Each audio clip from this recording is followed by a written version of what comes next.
আসসালামু আলাইকুম, welcome to পূর্ণতা ব্লগে। আজকে আমি দেখাবো গাজরের হালুয়া। এটা একেবারে সহজ আর ঘরোয়া মশলা দিয়ে আপনি বাড়ি বানাতে পারেন। মেহমান আসলে আপনি এই নাস্তাটা দিতে পারেন। ভাত খাওয়ার শেষে যে মিষ্টি খাওয়ার একটা দই মিষ্টি, এটা আপনি বানিয়ে দিতে পারেন। তাহলে চলেন দেখা যাক। আমি এখানে প্রথম গাজরগুলো কুচি করে কেটে নিয়েছি। চেষ্টা করবেন একদম মিহি করে কুচি করতে। তারপরে এইগুলো এখানে আমি 1 কেজি গাজর নিয়েছি। তারপর আমি একটা কড়াইতে ঘি দিয়ে 2 থেকে 3 মিনিট ভেজে নেব। অবশ্যই ঘিটা দেওয়ার চেষ্টা করবেন, কারণ গাজরে রান্নার তেল বা বাটার দিলে যে ঘি দিলে যে স্বাদটা আসে সেটা পাবেন না যদি রান্নার সাদা তেলটা দেওয়া হয়। তারপরে যে ঘিটা গরম হয়ে গেলে আমি এখানে গাজরগুলো 1 থেকে 2 মিনিট আমি ভেজে নেব। আর এটা পুরো হাই হিটে ভাজতে হবে। যদি লো হিটে ভাজেন তাহলে গাজরটা ভাজি হয়ে যাবে, ভালো লাগবে না।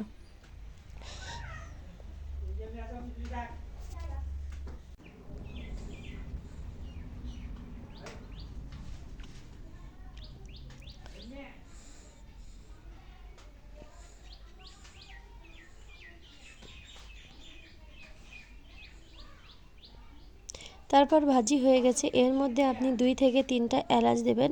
আসলে এলাচ গরম করে নিলেও হয়, আবার এভাবে আস্ত দিলে হয়। আমিও আস্ত দিয়েছি, আপনারা চাইলে গুঁড়ো করে দিতে পারেন।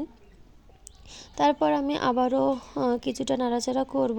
নাড়াচাড়া করার পর এর মধ্যে আমি পরিমাণ মতো চিনি দিয়ে দেব।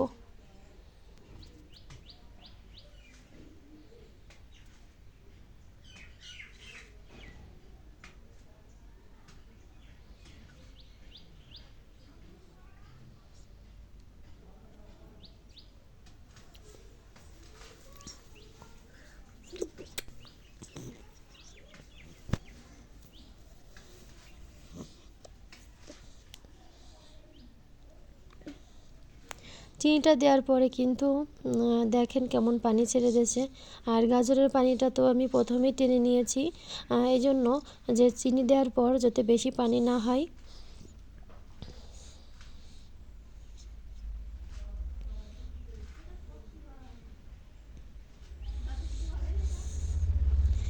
এই পর্যায়ে আমি দিয়ে দেব গরুর দুধ জাল করা, আগে থেকে জাল করে নিয়েছি।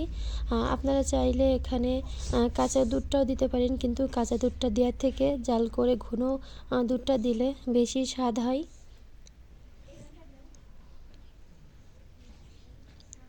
তারপরে দেব স্বাদ মতন লবণ।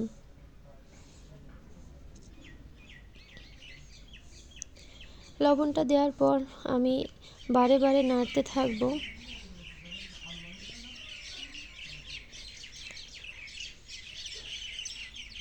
লাস্ট পর্যায়ে দিতে হবে গুঁড়ো দুধ। গুঁড়ো দুধটা কিন্তু অবশ্যই দিতে হবে।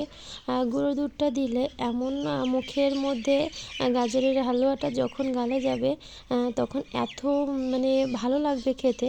আর এই গুঁড়ো দুধটা অবশ্যই দেওয়া লাগবে। তারপর আমি কিছুটা বাদাম ছিটে দেব। আপনারা চাইলে কাঠবাদাম, পেস্তা বাদাম দিতে পারেন। আমার বাসায় এই বাদামটাই ছিল, এই জন্য আমি এটা দিয়েছি।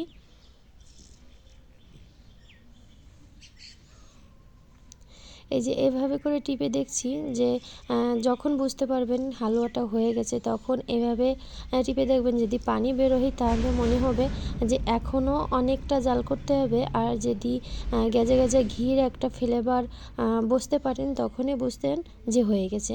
আমার কিন্তু এখন হয়ে গেছে। এখন আমি নামিয়ে ফেলবো। এই দেখেন ফাইনাল লুকটা কত সুন্দর আসছে, আর খেতেও কিন্তু দারুণ হয়েছে। আপনারা চাইলে বাসায় এটা বানিয়ে ফেলতে পারবেন একদম সহজে। ঘরোয়া যে মশলাগুলো থাকে সেটা দিয়েই আপনি বানিয়ে ফেলতে পারেন। ভিডিওটি ভালো লাগলে লাইক, কমেন্ট, শেয়ার করবেন। আল্লাহ হাফেজ।